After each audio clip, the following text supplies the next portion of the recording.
विनय पांडे की धार्मिक विधि कक्षा में आप सभी का स्वागत है।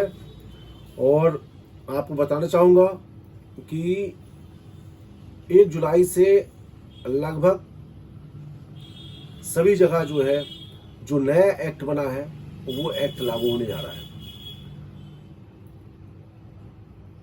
भारत सरकार ने जो पुराने एक्ट में कुछ कमियां थी उस कमियों को सुधारते हुए जो है नया एक्ट लागू किया है जो 1 जुलाई से चालू होगा।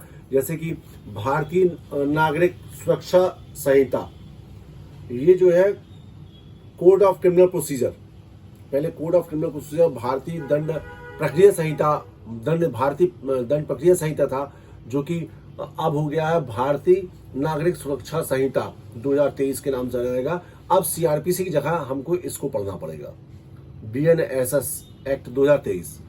उसी प्रकार दूसरा एक्ट जो जिसको आईपीसी बोलते थे, जिसको हम लोग भारतीय विधान कानून बोलते थे, भारतीय दंड कानून बोलते थे, या फिर जैसे बोलते थे ताजे राते हिंद बोलते थे। इन प्रकार की कानून को संशोधन करते हुए, इस एक्ट को बदलते हुए उन्होंने पुराने एक्ट को भारत सरकार ने रद्द करते हुए नया एक्ट लागू कर दिया, जो उसको जो है हम लोग भारतीय न्याय संहिता के नाम से जानेंगे। भारतीय न्याय संहिता, भारतीय न्याय संहिता। और ये जो होगा इंडियन पेनल कोड 1860 के अंतर्गत इसको माना जाएगा। जैसे कि इसमें क्या चीजें, जैसे आपको मर्डर केस बता दें, आपको मर्डर जैसे 302 बोलते थे, अपन कहते थे 302, कहीं पेड़ में लगे तो 302 सूख जाता था। उसी प्रकार अब 302 जो है 103 हो गया है। और 103 एक जो है वो उसमें जो है सामूहिक 5 या 5 से अधिक लोग मिलकर यदि कोई अपराध करते हैं, किसी की हत्या होती है और हत्या के उद्देश्य से करते हैं, तो उनके ऊपर 302 की जगह अब 103 लगेगा या 103 एक लगेगा। ऐसे नाना प्रकार के एक्ट में धाराओं संशोधन किया, समय अनुसार सबको आपको बताते जाएंगे।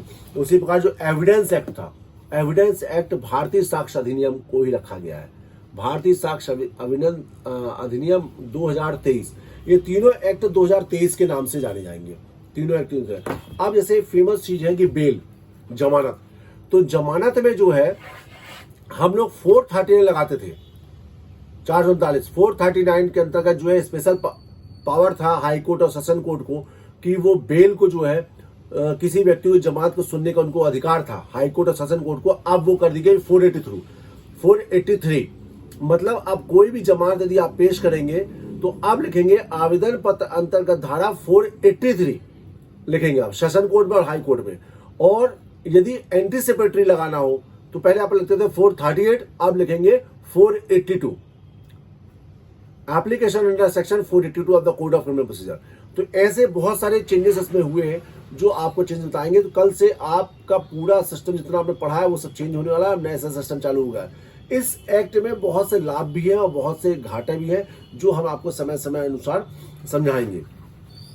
जैसे एग्जाम्पल लीजिए आप कि इसमें एक चीज और बहुत अच्छी आई है, सीआरपीसी दंड प्रक्रिया संहिता ने सरकार को बहुत बेनिफिट दे दिया है।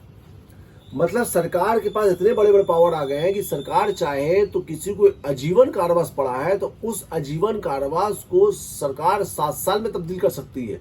7 साल सजा को जो है 3 साल में कर सकती है, 3 साल को जुर्माना कर सकती है। सरकार को इनहेरेंट पावर कर दिया है। पहले सरकार के पास ये पावर नहीं था कि 302 कम करते, लेकिन जेल सेंटेंस को कम जरूर कर देते रहे कि जैसे किसी को 302 है तो बाहरी बात को छोड़ देते रहे कि आप भैया ठीक है बाहर आप वो खुली जेल का लाभ उठाओ या बाहर बताओ, फिर समय अनुसार उसको बंद कर। लेकिन अब सरकार को बहुत ज़्यादा बेनिफिट मिल गया, बहुत ज़्यादा फायदे मिल गए, वो किसी भी एक्ट किसी धारा में कुछ भी कर सकती है।